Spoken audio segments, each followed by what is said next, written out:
Good morning. Today is Wednesday, June 18th. We've officially made it to the middle of the week, so hey, that's something nice.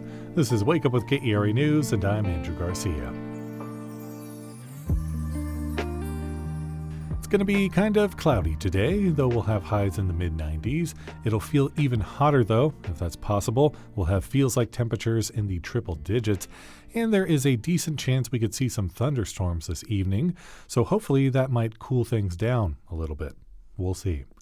Tomorrow is Juneteenth, a day commemorating when news of slavery's abolition finally reached Texas. But before that, the Underground Railroad in South Texas helped enslaved people make their way to freedom. We'll hear more about that in just a few minutes, but first, this news. The only known remaining copy of the order ending slavery in Texas will be on display at the Hall of State in Fair Park beginning tomorrow. KERA's Ala Mokhtar tells us more about General Order No. 3. The Emancipation Proclamation was signed in 1863, but it wasn't until more than 2 years later that slaves in Texas learned of their freedom. That's when Major General Gordon Granger issued General Order No. 3 in Galveston. The Dallas Historical Society acquired an original copy of the document from the family of George Bannerman Dealey, one of the founders of the Dallas Morning News. The document will be on display during Juneteenth. The Historical Society will also host a panel discussion between Black Dallas leaders about their experiences with racism during the Civil Rights Movement.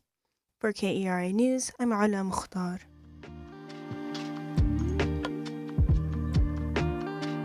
The grandmother of Juneteenth, Opal Lee, won't be able to attend her annual Walk for Freedom in Fort Worth.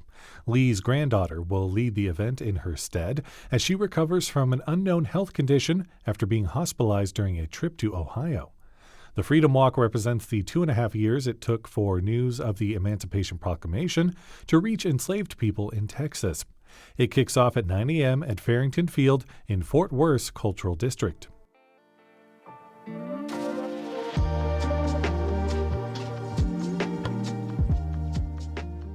As we reflect on the harsh realities of the Civil War era this week, a lesser-known bit of history has been getting more attention. KEDT's Lon Gonzalez reports on the Underground Railroad's connection to South Texas. The American Civil War was a tumultuous period in American history, with Northern and Southern forces engaging in the most intense battles. But there was another battle going on in Southern states, with enslaved black people working to find a way to freedom. The Underground Railroad was the answer, providing passage for escaped slaves to places north. But few know that same Underground Railroad cut a path through South Texas into Mexico. It is becoming more widely known that people who were self-emancipating and seeking freedom from being enslaved across the American South were not only traveling north to northern states and then into Canada, but they were traveling south through Texas and across the Rio Grande to achieve freedom in Mexico. That's Roseanne Bacha Garza, anthropology lecturer, history instructor at the University of Texas Rio Grande Valley, and also works with CHAPS, the Community Historical Archaeology Project with schools. Bacha Garza has worked on the Underground Railroad's southern pathway to Mexico extensively through the Rio Grande Valley Civil War Trail Project and has taken the information to schools throughout the region since 2015. We've been developing TEACS-aligned lesson plans so that the teachers can bring this information into their classrooms along with traveling educational trunks that teachers can use that have materials in them so that the students can have a hands-on experience. In regards to the number of escaped slaves moving through South Texas, there's no definitive answer, with Bacha Garza estimating somewhere between 3,000 and 4,000, while other figures show as many as 10,000 may have escaped through South Texas.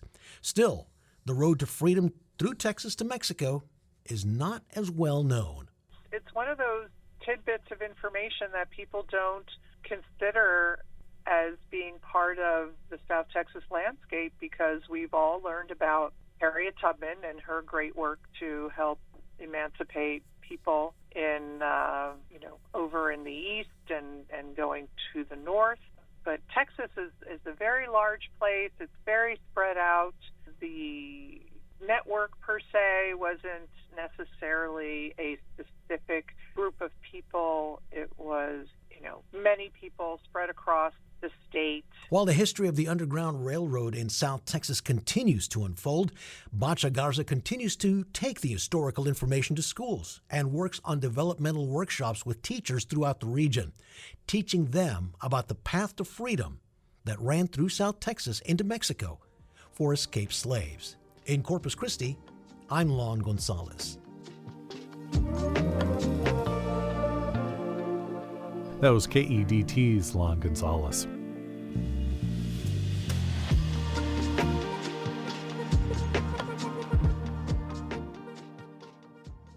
The KPMG Women's PGA Championship starts tomorrow at PGA Frisco.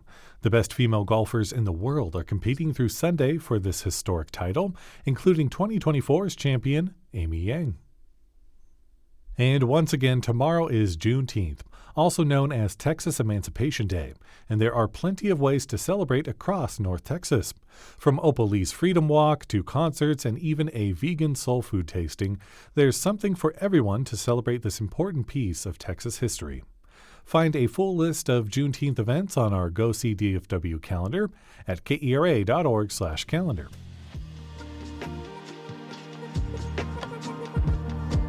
Thanks so much for listening to Wake Up with KERA News. I'm your host, Andrew Garcia. The show is produced and edited by Shardae White and Bekah Morr. For more news in your inbox, visit KERA.org/wakeup. That's where you can subscribe to the Wake Up with KERA News newsletter, get some good morning vibes from our colleague Catherine Hobbs. Connect with us on Facebook, Instagram, and TikTok. We're at KERATX. The Wake Up with KERA News podcast will be off tomorrow for Juneteenth, but we'll be back on Friday morning with the news you need. Have a great day.